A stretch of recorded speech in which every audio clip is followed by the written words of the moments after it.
I'm a meteorologist. I'm a mom. I've got an 11-year-old boy who's about to graduate 5th grade. I've got a 7-year-old first grader who keeps me on my toes. And I've been a Sumner County resident for almost 10 years. We love it here. It's home. Awesome. Yeah. Kind of tell us about when you first started realizing that these videos and photos were out there. Like what month and like kind of what happened? So it started about 6 months ago. It started in October. At the time I was still working, and I got an email from somebody saying, I've been contacted directly by you, but I think it was a fake you. And I wasn't sure the best way to let you know that there's some imposter out there. And I didn't know the person that emailed me, and so I clearly had never messaged them. And I wrote him back and I said, no, not me. I'm so sorry that you were targeted by an imposter. Just please report it and block it. You know, over the years, having like spammy accounts pop up online is not new, but I hadn't had that direct email. So that fellow wrote me again the next day, and he said, well, I just want you to know that they had pictures that makes me think it was probably your husband, because they're pictures only a husband would have. And I was like, that's still a hard no, because pictures like that don't exist. Please report and block it. Thank you for telling me.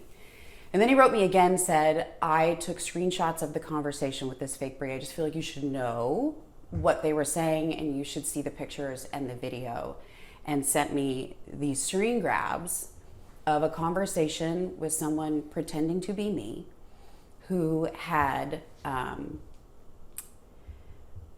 shared 2 pictures that had my face on someone else's semi-nude body, and had made a video, a deepfake video using AI of it's a video. It looks like they took something from one of my social media videos, totally clothed, but it was like a video proving identity. The video is me saying, it's me, it's really me, who you think it is.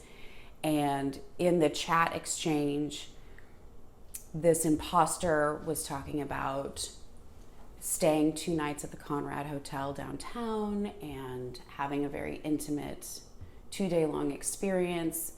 This imposter asked this person to send the money to cover the cost of booking the hotel room. And it all just happened so fast. And I didn't know what to do. You know, it was just, it never occurred to me that something like that could happen to me, or that someone would want to do that they would want to make something really disgusting and misrepresent me and try to steal or really extort money from other people. And I did not know what to do about it. How many of those were made? Like, how many were you receiving notifications on? And so this happened, the first one happened just before Halloween, and it has the imposters have increased with time, but their approaches and their tactics have also changed with time.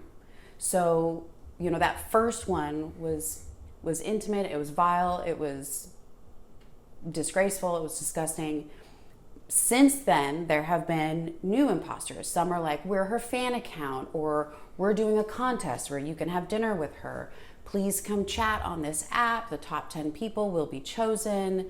Some pretend to be in distress. Some pretend to be me saying, I'm in trouble, I need your help, I don't have much, I can't tell you much right now. Please go chat with me on this other app. And sometimes it's people pretending to be someone you would pass at the grocery store. Like what used to look like, you know, hyper, fake, you know, very kind of perfect computer generated, they're using real people's identities, and they're distorting it in such a way that they are weaponizing that person's identity and targeting the people that follow them online. And it's really, really dangerous. Yeah, and it looks real. It looks believable to people who are seeing this. Mm-hmm. And I think it looks believable, and it also, you know, by targeting somebody who's recognizable or known or familiar, I think that catches people's guard down, because the stranger danger instinct doesn't come up. It's like, oh, I know her. Like, yeah, oh, that's Bree from the PTO, or yeah, I knew her from work. I knew her from this. And so people are more susceptible to say, oh, you're in trouble? Sure, I'll go chat with you on this app. And then get duped into sharing personal information. God forbid, duped into sending money. Or, yeah, well, I'd love to have a fan experience or a top 10 or a fan code. And it is a new, really deceptive trick. And like in that moment when you had that first instance and you realized what was going on, like, how did you feel? Like, I'm sure your heart sank. You don't know what to do. Like, what were you feeling like? It was exactly that. Yeah. I was at home. I was on my back deck. It was just before bedtime. And, I checked my email, and it was like, to see it felt like a gut punch. And, my brain started racing, like, what do I do? Like, just like, that's not me, that's not me, that's not me. And I think that one of the hardest parts of this process, when that first started, and the fact that it is still happening, is that I feel shame. And I didn't do anything wrong. Seeing these pictures, even though they're not real, seeing video pretending to be me, trying to trick people that I respect and I value and I care about. Like, my heart, my gut, my soul feels that as like, I need to apologize or shame, and I didn't do anything wrong. And so that has been it feels very disempowered. Like I can't, I'm screaming into the void, like, don't click that. It's not real. It's not safe. And I can't intercept them all. Yeah. And as a mother, I'm sure it's also been hard as well, having two boys and really hard. That night I found out was just before bedtime, and every stage of parenting is hard.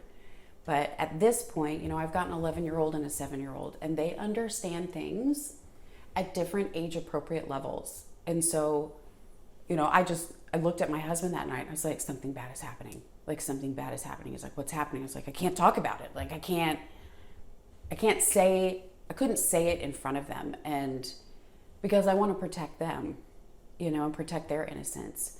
But in realizing that it could happen to me, it could happen to them. And it could happen to their friends. It could happen to their friend's mom. It could happen to anybody. AI has grown and has become such a really powerful tool, and it's a great tool. It can do a lot of good, but unchecked and with no accountability, I've experienced this firsthand. It's this very dangerous intersection of identity theft and trafficking and extortion. Because what they're doing is they're taking your identity or my identity, someone, and they are weaponizing it to degrade and humiliate that person. But then they're weaponizing it in a way that anybody that knows them or sees them as recognizable can get duped or tricked into downloading unsafe apps, sharing personal information, God forbid sending money or financial information away. And it's just, it feels like the Wild Wild West. Yeah. And like you mentioned, this can happen to literally anyone. Anyone. There was a young boy in Kentucky, Elijah Heacock, 16 years old. He was the target in late February, and different from me, the people that took his face and used AI to make him look in an undressed state tried to extort money directly from that boy. And he was 16 years old and he didn't know where to go. They asked him for $3,000, and he borrowed $50 from his big brother, sent these ransomers $50, and they said, no, $3,000. And that young boy took his life within an hour, because it's so humiliating. And I can't imagine what a teenager, with all the pressures of teenager and social media, how they would process something like that. Literally for me, I did not know. I Googled, what do I do? Like, I didn't have an answer. There was no roadmap. There was nothing online I didn't even know what to call it when it first happened. It was like, what do you do if someone uses AI and makes you look like it's not you? And it's like, and then AI is responding on an internet search engine. I mean, it was like, I'm asking AI to tell me how to protect me from AI. And, you know, it just really reveals the fact that like, we are behind with this technology. We are very much in a reactionary place, and we need to not only catch up to it, but we need to get ahead of it. Like, we need to be leading as far as safety, standards, protections, you know, how we protect people, you know, the people in this community that just want to exist.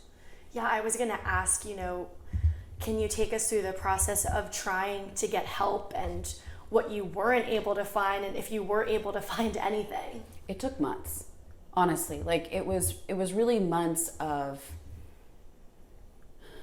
not knowing what to call it, of not understanding what had happened to it, or what had happened. And, you know, it was so surprising that it's like a part of, you know, anytime something's surprising or new, it's like, is this a fluke? Is this one time thing? How many are out there?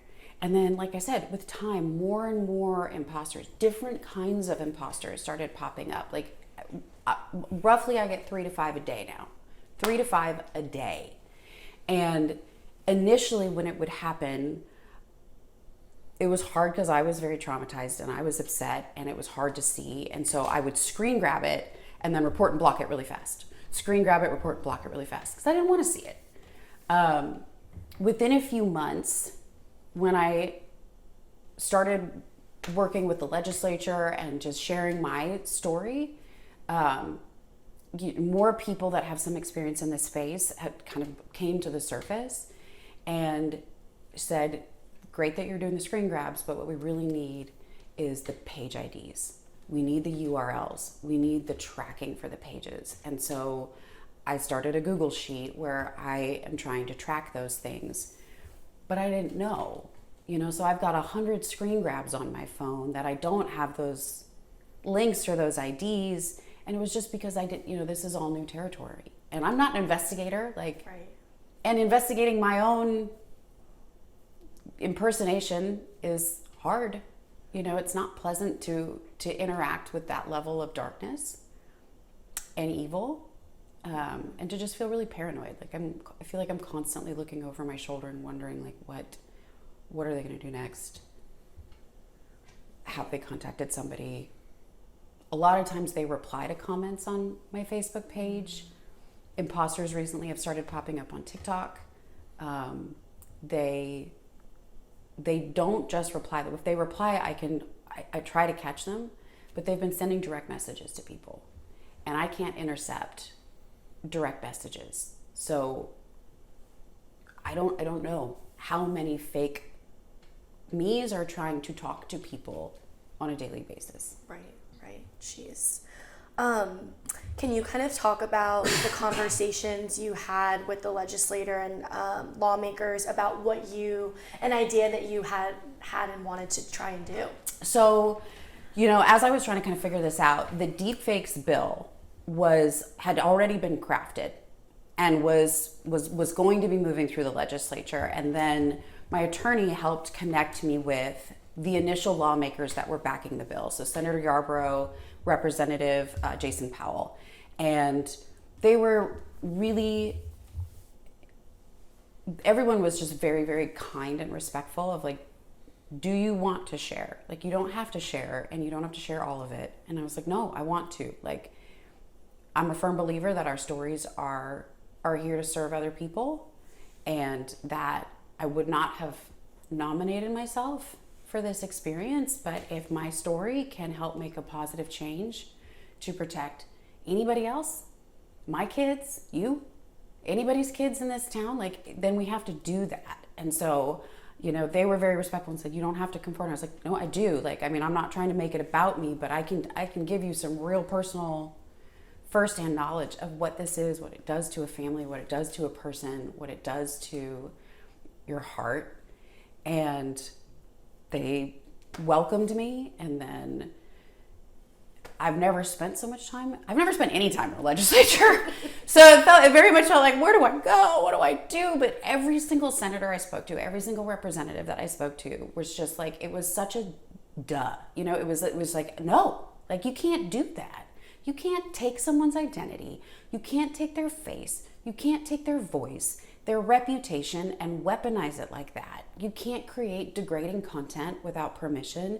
You can't distribute it and try to humiliate people. And you certainly can't use it to try to steal financial information or identity information from other people. So it was never a partisan issue. I mean, it was just like a people, you know, like we got to protect people. And then more and more support came behind it. Leader Lamberth put his name behind it. And it just started to get some momentum and some traction, which was incredible. Yeah. And now it's at the governor's desk. How do you feel about that? Now How it's at the exciting is governor's that? desk. I know. I keep checking like the status of it. I was like, you know, and I recognize it's just a first step. You know, there's still a long way to go. Like, even as I explained it to my kids, like, what are you doing, Mom? Like, what is this? What is this thing that you're spending all your time on? It's like, well, buddy, we have to define right from wrong. And this is wrong. And that's what laws are there to do. They're to define right from wrong. And so we need to define it.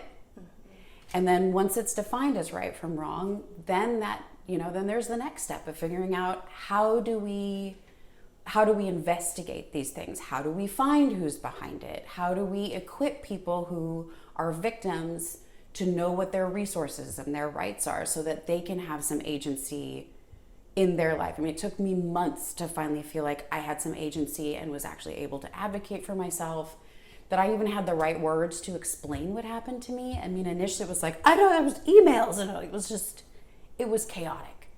And so I have language now, and God willing, this bill passes, and then our law enforcement can start to put together how they're going to protect people from this, like what to do if it happens to someone as a victim, and then most importantly is how do we intercept it? How do we prevent it? How do we make it so that it is not something that a criminal would even want to try to do? Like, no. The consequences are not anything that you want to get messed with, and just really help people. Yeah. Well, it seems like you're not stopping. You're No. not giving up. You're going to keep doing the work.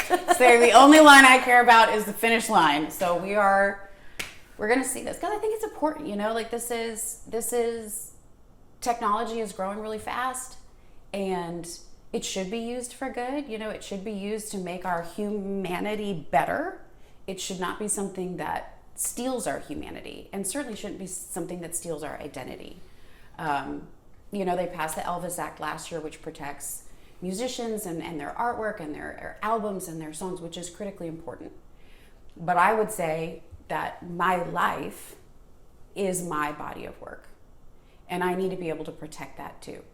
My good name, my reputation, my relationships with people in this community, my relationship with my friends, with people that know me, my marriage, my motherhood, like I should be able to protect my body of work the same way we protect anything. Yeah. Well, thank you so much. Is there anything else you want to add? Anything you want to mention that you think I missed or want to say? No, I would encourage, my father-in-law was in town visiting this weekend, and I think it was so interesting. He sat down with me and he said, so what is a deep fake? And he really didn't know. And it's like, that's a part of it. It's just, making sure that people understand what this technology is, what the difference is between artificial intelligence creating a human-like person or artificial intelligence taking parts of a real human and combining it with computer technology to make some sort of like hybrid human. If we don't know what to call it, we can't recognize it, we can't address it, and we can't make sure that it's safe. And so I think that, this is an important conversation to have, because I didn't know what to call it, when it happened to me. And so if we can give it a name, hopefully we can protect people better.